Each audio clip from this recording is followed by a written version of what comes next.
Pemirsa, pesinetron cantik Cynthia Mariska rupanya punya satu hobi yang tak seperti kebanyakan wanita. Jika wanita lain kerap meluangkan waktu untuk pergi ke salon, lain halnya dengan Cynthia yang lebih memilih untuk naik motor favoritnya.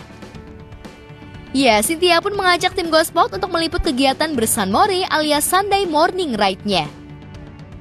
Ini lagi ada acara San Mori yang diadain sama Serdadu, kebetulan tim touring aku, yang insya Allah ini tujuannya ya halal bihalal lah.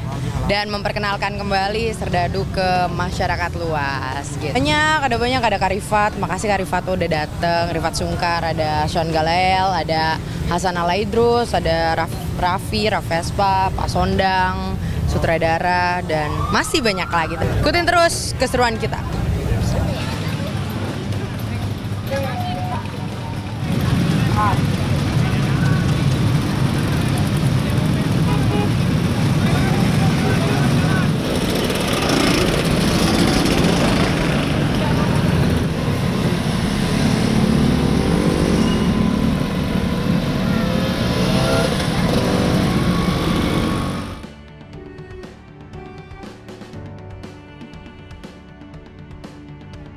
Kegiatan San Mori Cynthia kali ini juga diadakan dalam rangka temu kangen sekaligus halal bihalal bersama komunitas motor skuternya.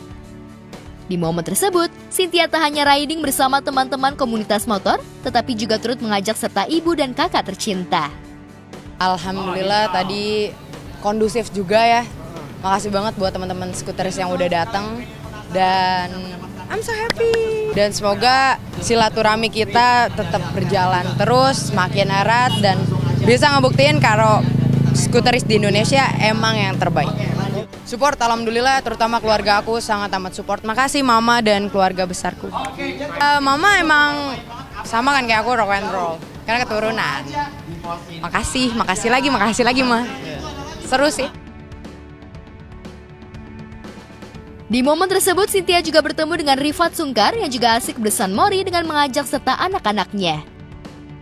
Selama ini emang gue main motor juga, main mobil juga, tapi motor nggak segitu seringnya dipublish, kan lebih sering publishnya mobil. Ternyata dari awal yang ini suka banget otomotif, yang satu suka banget art, jadi belah dua nih. Rifat, Maika, Sisi, Kairo, belah dua. Kayaknya motor sih, motor. Apa? Motor. Masa? Katanya go-kart. Oh enggak ya, mobil sama motor?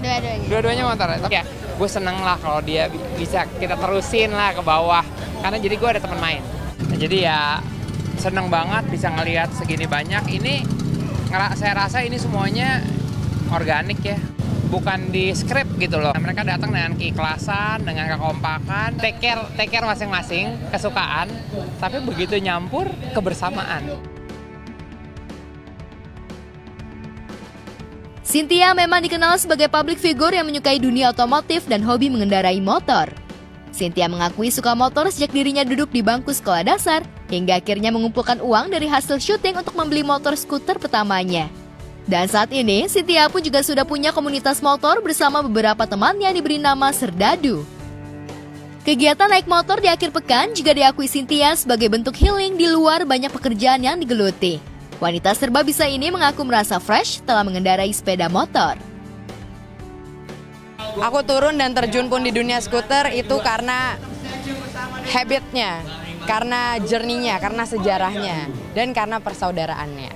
Karena emang itu tujuan aku kan, setelah syuting yang hampir 2 tahun, terus berhenti setahun, lanjut lagi stripping lagi. Aku rasa ini jadi salah satu bentuk terima kasih aku sama diri aku sendiri. Ini bentuk healingnya aku. Jadi aku manfaatin waktu sebisa mungkin untuk menikmati masa mudaku.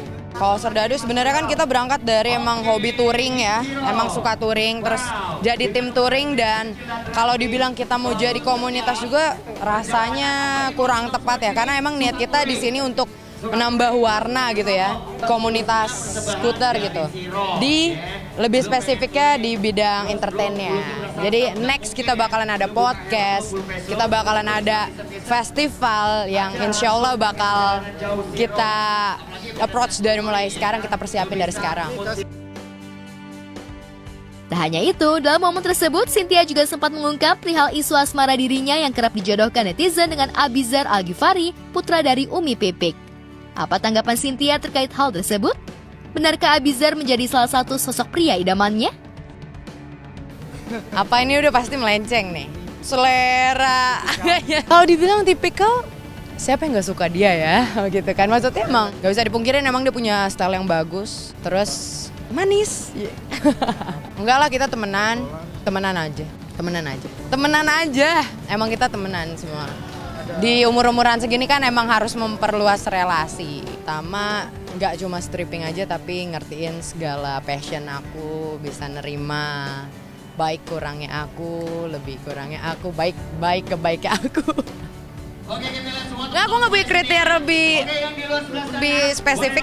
Biasa aja, kalau emang Allah emang mau dia sama aku ya dia.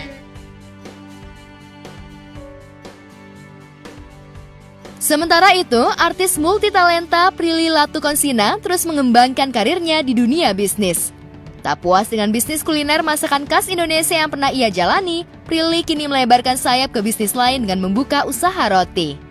Langkah bisnisnya tersebut terinspirasi ketika ia berlibur ke luar negeri dan melihat banyaknya toko roti dengan tampilan menarik. Meskipun hobi memasak, namun Prilly mengaku tidak ahli dalam membuat kue. Sebenarnya sesimpel karena aku suka makan. Karena roti sebenarnya udah nggak rame juga kan, sekarang udah nggak ada yang buka bisnis roti atau kue gitu. Itu aku suka banget sama roti-rotian. Terus kemarin itu triggernya gara-gara aku lagi liburan, aku ngelihat banyak banget bakery cafe di luar negeri yang bagus banget. Nah terus aku mikir kenapa nggak bikin di Indonesia ya, supaya makin banyak orang yang bisa ngerasain ambience kayak gini, makan roti di tempat yang bagus. Harganya juga aku bikin yang affordable supaya banyak orang yang masih bisa beli. Terus juga ya supaya aku bisa buka di Indonesia, buka lapangan kerja lagi. Untuk mendukung langkah bisnisnya di bidang bakery tersebut, selain sebagai bukti bentuk keseriusannya itu, artis yang sudah banyak membintangi judul film tersebut mempunyai niatan untuk kursus membuat kue di Roma. Mau banget. Pas aku liburan ke Roma, aku bilang sih sama orang tua aku kayak, mungkin sebelum S2 aku boleh kali ya sekolah yang lebih fun gitu, seperti masak atau baking yang gak terlalu mikirin thesis atau tugas-tugas gitu. Terus papaku bilang, emang mau di mana? Kayak aku mau di Rome deh, karena waktu aku liburan ke Rome tuh aku jatuh cinta banget sama semuanya. Jadi pengen sih, kalau ditanya pengen apa enggak, pengen bisa take course baking gitu di luar. Karir yang ditekuninya itu tak hanya berhenti di bidang akting dan kuliner saja. Sebelumnya, mantan kekasih Maxime Bauthier itu juga bercerita tentang ketertarikannya dalam dunia pendidikan. Dan beberapa waktu lalu, Prilly mendapat kesempatan menjadi dosen tamu di salah satu universitas ternama di Yogyakarta. Dari situ, kemudian dirinya ditawari untuk menjadi dosen tetap. Tawaran yang datang padanya itu sedang dalam tahap pertimbangan matang-matang. Itu aku ngajar mata kuliah strategi bisnis di industri kreatif. Jadi memang aku kalau jadi dosen konsentrasinya dua, di komunikasi yang mencangkup public speaking, branding, crisis handling. Kalau bisnis itu pasti perencanaan bisnis di industri kreatif gitu, yang mencangkup budgeting, perencanaan, analisis gitu-gitu. Aku di tahun ini memang juga pengen konsentrasi di ngajar juga, jadi selain bisnis film juga pengen konsentrasi di ngajar. Bagus, mahasiswa aku nurut, kalau aku ngomong dicatat semuanya, karena aku periksain. Yang pasti, yang penting aku bisa, yang penting tuh mereka ngerti sama paparan materi aku dan berguna ilmunya gitu. Sama-sama belajar, karena kan aku ngajar, terus mahasiswa punya pendapat dan perspektif yang kritis. Nah aku sebagai dosen harus bisa ngejawab, harus bisa berdiskusi dengan mereka. Nah itu tuh jadi kayak sama-sama belajar lagi.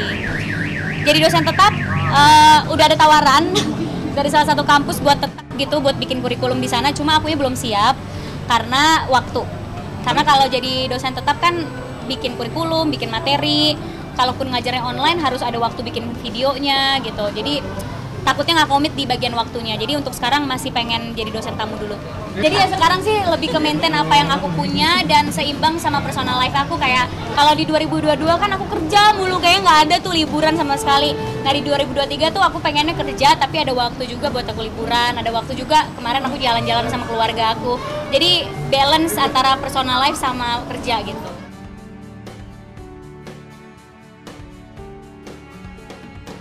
Namun sayang, kesuksesan karir yang diraih perempuan kelahiran 15 Oktober 1996 silam itu tidak sebanding lurus dengan kehidupan asmaranya saat ini.